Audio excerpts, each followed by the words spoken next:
Isasauli niyo sa kandidato, halimbawa hindi kunin? Oo. Ayaw mo? Ayoko po. Ayaw mo? Ayoko. Yeah. Sige lang. Ano na lang. Yeah. Ayaw ni Efren. Ayaw mo. Ayoko ng vote buying. Hindi ka maboto? Marami siya pera. Ayoko ng vote buying. Ayaw niya lang. Sige, te. Sige. Okay ang ano mo. Okay yan. Para, di ba? Gumanda yung Pilipinas. Tama. Hi lovers! Ngayong eleksyon, huwag ibentang boto. Bakit? Watch this.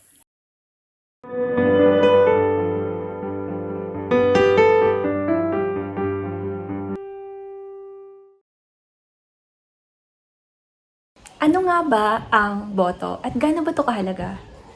Ang boto ay ang kapangyarihan mo bilang Pilipino na magluklok ng tao na mamumuno sa patutunguhan ng bansang to.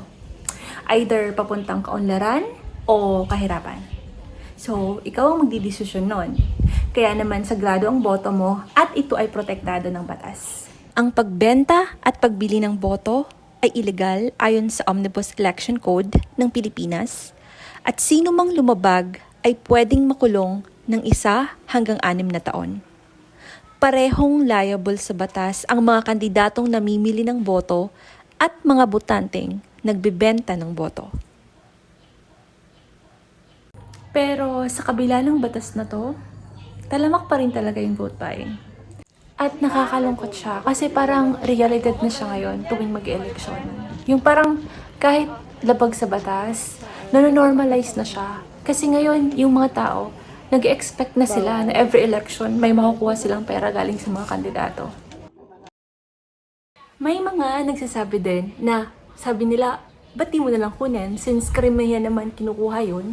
So, kunin mo na lang, di ba? Kasi wala rin namang epekto or walang impact kung hindi mo kunin kasi nag-iisa ka lang sa na hindi tatanggap.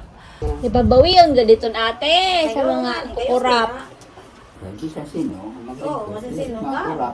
Mas Mabuto naman kita. luwas, puro kurap. Alam naman siguro muna, hoy, parang sa'yo mabagkuha, ayaw pagkurap. Ano ka? Bakit yung isang mali ba pagka ginagawa ng iba, nagiging tama na? Di ba hindi naman? I mean, yung mali is mali. At yun na yun, period. Sabi nga dun sa quote na gusto ko, stand up to what is right, even if it means standing alone. Actually, personally, I was offered. At gaano man gusto mong manindigan sa tama. Pagka kasi nandiyan na talaga yung pera nasa harap mo na, parang ang hirap niyang tanggihan eh. Kasi nandiyan na eh, parang kukunin mo na lang eh. Alam mo yun lang yung gagawin mo. Kasi budgeted na daw yun for you. So, kunin mo na lang, tapos yun, ma-instant ka ng panggasto sa gusto mo, or pambilan mo kung ano man yung kailangan mo. So, mahirap talaga siya eh. Pero naman kasi, kung ikaw yung klase ng tao na para sa'yo yung prinsipyo mo ay walang katumbas na halaga, pwede mong tanggihan eh. Tapos, later on, kung halimbawa wala man yung pera sa'yo kasi hindi mo nga tinanggap, pero may pagmamalaki mo sa sarili mo na tumindig ka sa tama. Isasauli niyo sa kandidato, halimbawa hindi kunin? Oo. Ayaw mo? Ayoko po. Ayaw mo? Ayoko. Yeah. Sige lang. Ano na lang. Yeah. Ayoko. Ayaw ni Efren. Ayaw mo. Ayoko ng vote buying. Hindi ka maboto? Marami siya pera. Ayoko ng vote buying. Ayaw niya lang. Sige, te. Sige. Okay ang ano mo. Okay yan. Para, di ba? Gumanda yung Pilipinas. Tama.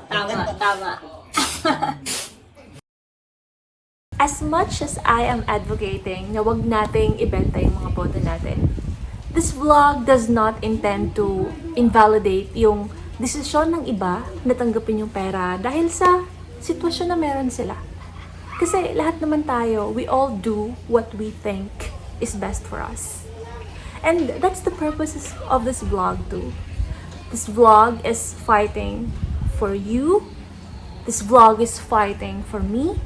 This vlog is fighting for the future of our country.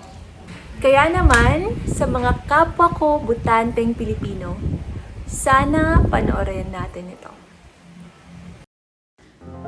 Ngayong may presyo na ang bawat boto, presyo na kaya lamang bilhin ng mga mayayamang politiko at hindi ng mahirap na kandidatong tapat ang serbisyo publiko. Sa bawat salaping kanilang pinambili ng boto mo, ay babawiin nila ng triple-triple mula sa kaban ng bayan mo. Milyon-milyong proyekto ang pagnanakawan para maibalik ang kanilang pinampuhunan.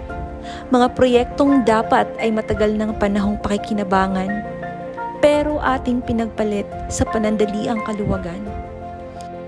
Sa pagbenta ng boto mo, ikaw ang talo at ang mga korap ang pinanalo mo. O Pilipino, ikaw na lang ang pag-asa ng bayan mo. Huwag mong ibenta ang magandang kinabukasan na dapat ay para sa iyo. Ipaglaban mo ang magandang kinabukasang ito. Laban sa mga mapagsamantalang politiko.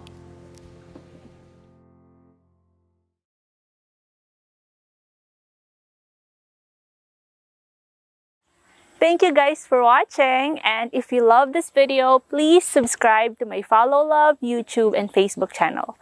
Have a great day!